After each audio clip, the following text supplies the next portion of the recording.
Hi beauties, welcome back to my channel. I hope everyone's doing amazing. So I know this is very close together in the videos that I've been doing, but I'm going to talk to you guys about some issues like not just what's been going on with me, but with everyone around this world, like for instance, I keep going and YouTube and looking through the shorts like I do, and what do I find? What do I see? These guys handing out things and helping the homeless and that and the less fortunate. And honestly, it made me cry because when I looked into how many people are homeless just where I live, it broke my heart. And I had this like anger, but it wasn't a bad anger. And then, like, come on, 30,000 homeless in a year, and went from in Perth. They had to turn 6,000 people.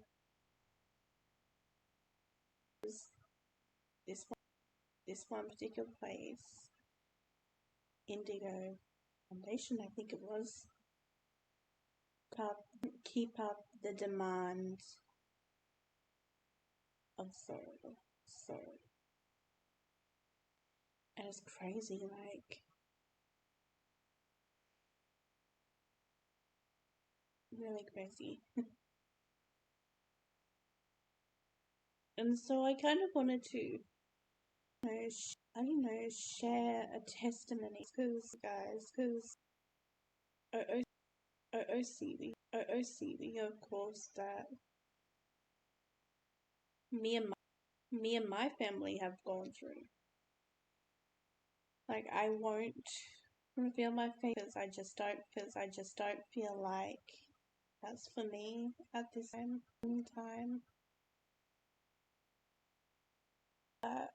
But I also believe it's really important to give hope out there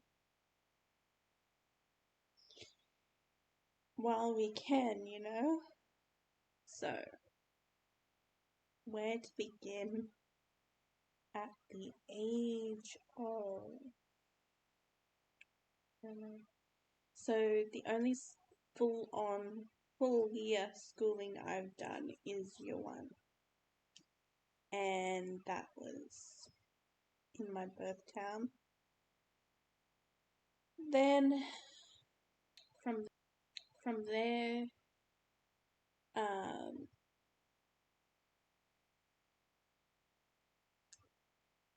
I think after that, my for health issue reasons, the hospital there blamed my mum for my brother's health concerns, and it wasn't the case. It was just the diet they for him was doing him more harm than good. Then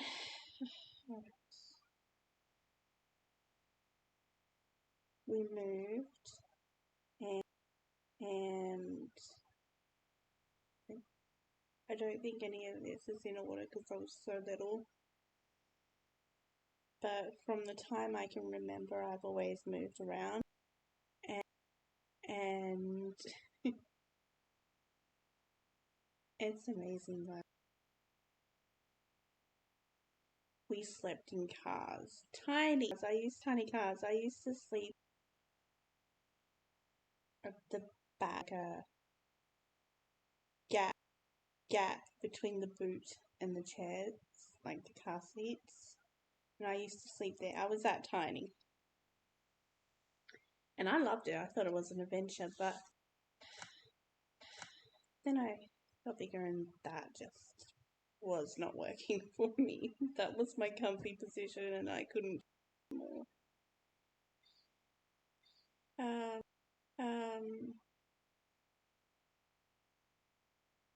We sometimes move because of rental issues. We would sometimes move because there was like threats of my father trying to take me and my brother. And of course these were lies and scare tactics, but my mother would believe that, especially from the history of that person. So many animals we've lost because of moving, and I think the most recent ones I can remember is we were between paydays. So in Australia we have our pays fortnightly, and we were in between our paydays, and we were sleeping in the car in the middle of nowhere, and all we had was a tin of corn between three of us. And at the time we were into Christianity, and we would pray that this tin of corn would make us full. Yo, we didn't even eat half a tin. We were too full. And honestly, the people you meet when you're in these situations is amazing.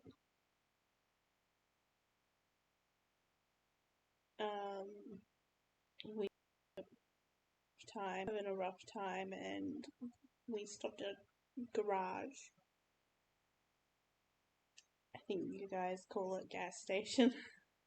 And they were just closing up, and they ended up giving us all these pies and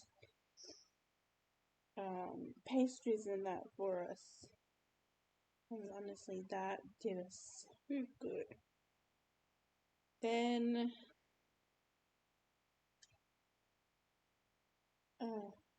the biggest one I can remember was a few years ago. 6 years ago now. we were sleeping just outside of Perth because we were pretty desperate. Okay, this is the worst we've had it, I reckon. And my brother and his girlfriend was in their car, and me and my mum was in our car, and it was just a struggle. My brother and his girlfriend ended up sleeping in the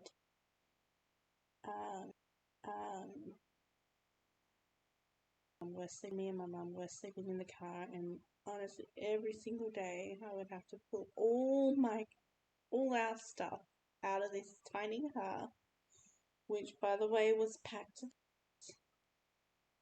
and cover it with the tarp for us to sleep. And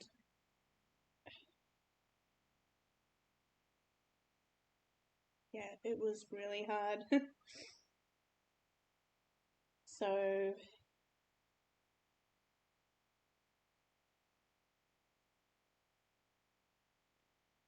dealing with all this at the same time as dealing with my brother's nasty, God, so nasty, and so girlfriend at the time, it was taking its toll on me. And at the same time, I'm mum's carer, and so all the toll on me, bad anxiety from it, like, during that time. But I think what was really hard was we did have a house, and we stay there, but for some reason, meant to be just my brother and his girlfriend leaving, and this was to us sleeping on the road, on the side of the road, and we ended up leaving with them, and I was actually having a panic attack while packing the house. We ended up over and stayed there, but I ended up leaving because a big fallout with my best friend. She was telling my brother's ex-girlfriend now,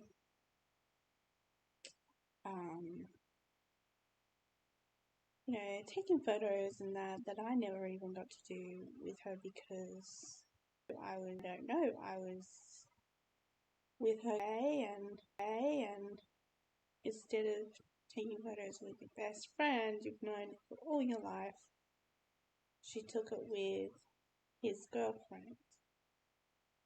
And we just had a big falling out, and they were bullying me online, dragging me through the mud, calling me a mummy's girl. Like, okay, I can claim that I am my mummy's girl because I love her with all my heart. So after that, we came back over to WA, and that's where we ended up sleeping on the side of the road. And it happened for 2 weeks. Don't let anymore,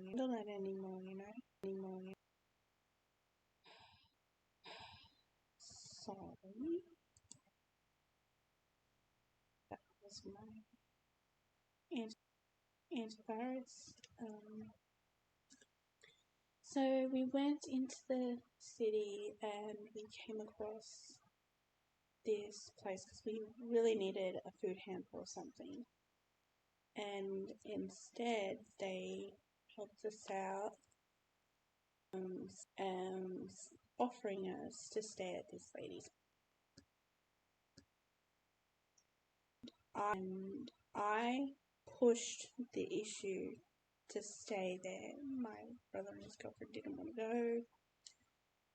Or more like she didn't want to go because it wasn't fancy enough. That sort of person. We stayed there for a good 2 years. They were lovely people. And like before, we thought there was something wrong with us because we didn't make friends. We seemed to, but they loved us, and we were just being ourselves.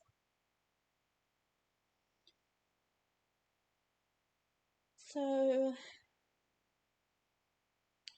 what happened then was we left.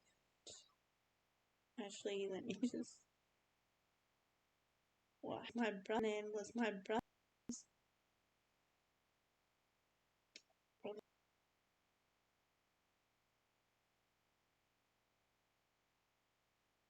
Went down to where we are now to visit his mate and that, and my mum got this phone call at night. I don't know what time it was, but I was in the kitchen getting a drink, and split seconds at the same time as that phone call fell, hit my tailbone pretty hard. No one was helping me. They were in the living room, but we were literally right next to each other and no one helped. I got up, went to my mum in the second living room, actually the garage, and I instantly felt sick.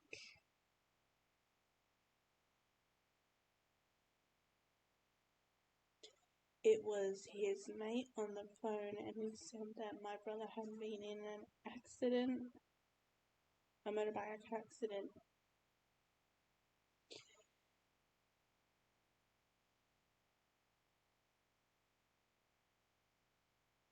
And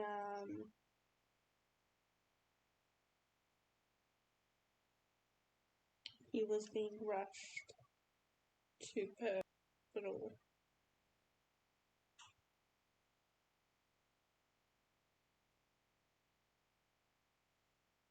Sorry.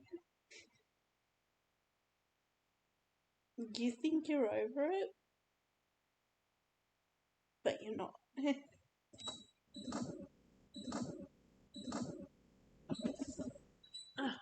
Okay. And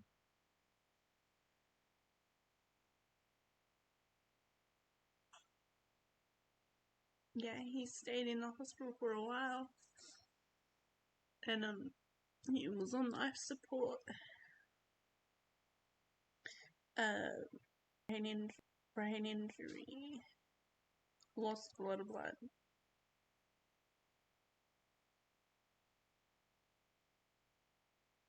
And I never thought I could have the strength that I did.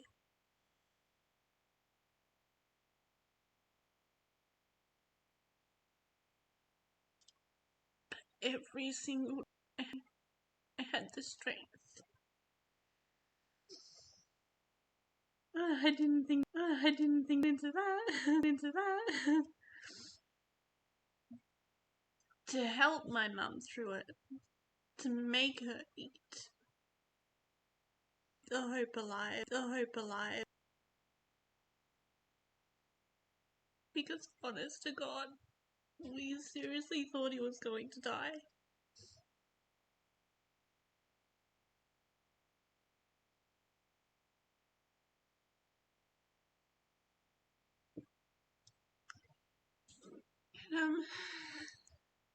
I had a crystal, an amethyst crystal, sorry.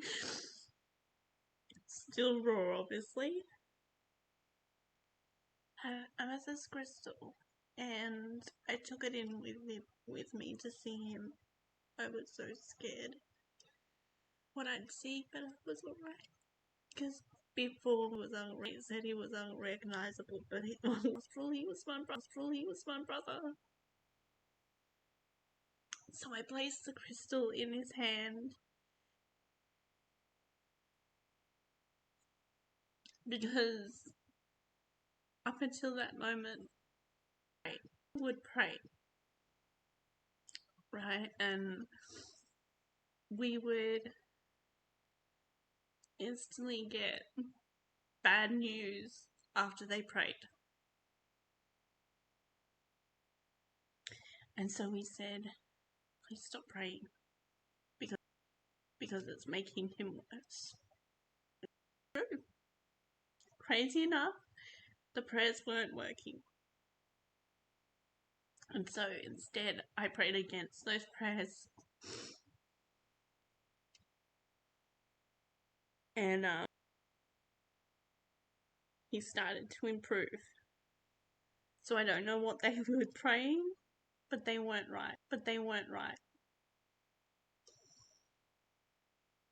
So I went in, placed the crystal in his hand because his heart rate was low. As soon as I put that crystal in his hand, he gripped it tight and his heart rate was going up. Back to normal. He wasn't gonna flatline. And I asked the nurse, is it alright if I can keep this with him? I said, yeah, time. That crystal, I truly believe, helped him. And think about a month later, he was released from hospital or something. I'm not sure when exactly. And having seizures, not moving to here, because he had 2 seizures at this lady's place. Ended up leaving because we kind of freaked out about COVID happening. So we ended up getting this place, and he was near time, and everything stress him out. It would stress him out and cause.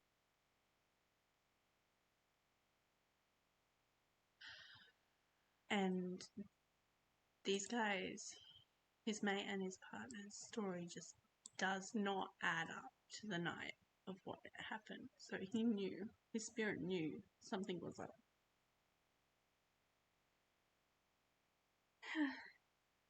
Fast forward a year later, still having seizures, and then more news hit me.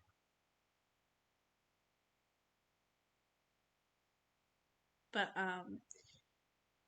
no, first it was my birthday.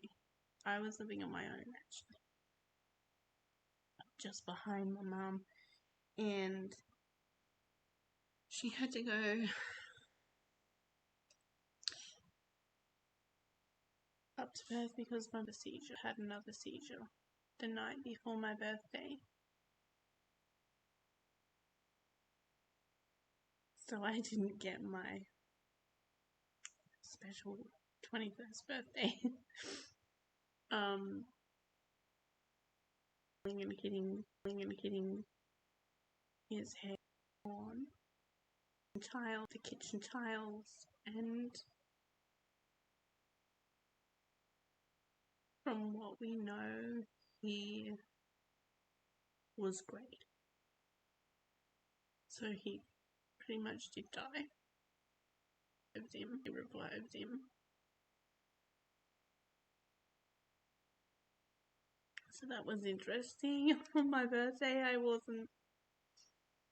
didn't have anyone. So they finally put him on some medication to stop the seizures. He was diagnosed with epilepsy. He is too scared to, like when he drives and someone's behind him, he freaks out. So to me, that's a clear sign he was pushed. It wasn't an accident. And he can't ride a motorbike. And to this day, I worry about him. Like, I have visions of him falling and having a seizure, and when he goes out, I have visions of it, and at night you sleep.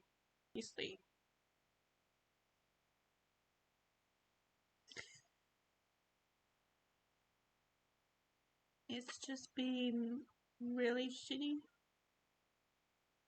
these years, because then my uncle was found dead in his apartment, and I believe he was murdered, but we don't have proof.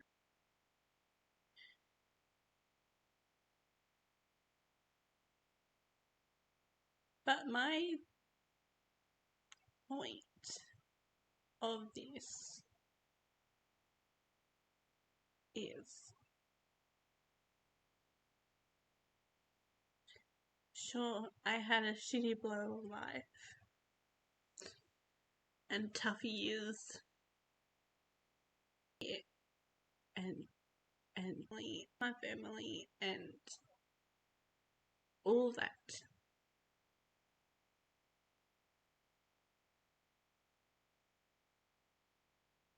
But I will always count my blessings. I have my brother, I have me, and Second Life, Second Life really helps. And I'm learning every day. Every day you learn and grow as an individual. And sure, there are scars, but there's no wound. It's healed. I'm healed. A little shaken up from these. I always look back and go, someone was watching this family. They have always been watching over this family. And you guys might think I'm a Christian, but I'm not. I believe there's a divine power, and this is just my belief, my family's belief, because we have done a lot of studying and research and a lot of asking for questions, like asking for answers, and we've gotten them. I believe that we were protected. Bad things happen, but we are still a family.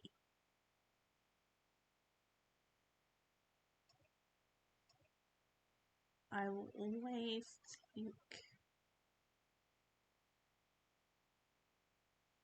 that there is always someone else out there that has had a worse life than us.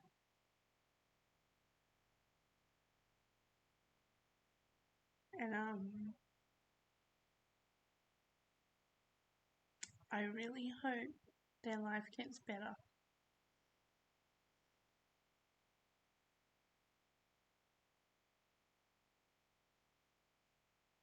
And this YouTube channel started it to better my family's life, because you know it's hard, and things were debilitating. I still can't get a job. Like, I don't know why. I've applied many times, and it's so many excuses get thrown at me. It's crazy. And like, the people who want to work can't work. The people who don't just refuse the jobs because it's not good enough. But I was a little discouraged because I'm not upbeat, I'm not loud, I'm mild. Like, I'm myself, and I have tried to be more loud and more upbeat, but I can't just turn that on. I am a bubbly person, but when recording, I'm focused on what to do, and not around anyone to bring myself out of that shell. So I'm just going to keep making my videos and hopefully spreading love and joy and kindness to those who watch it. Because the only way we're going to defeat the evil in this world is through love. So,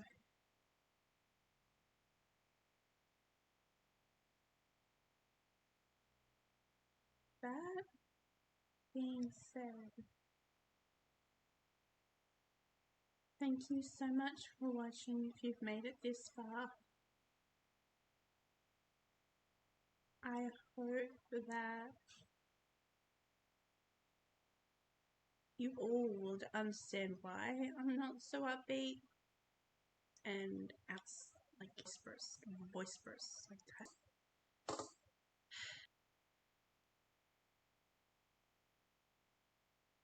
But I do hope I spread love and joy, like give you something to smile about every time you watch my videos, because that's what I want. So until goodbye.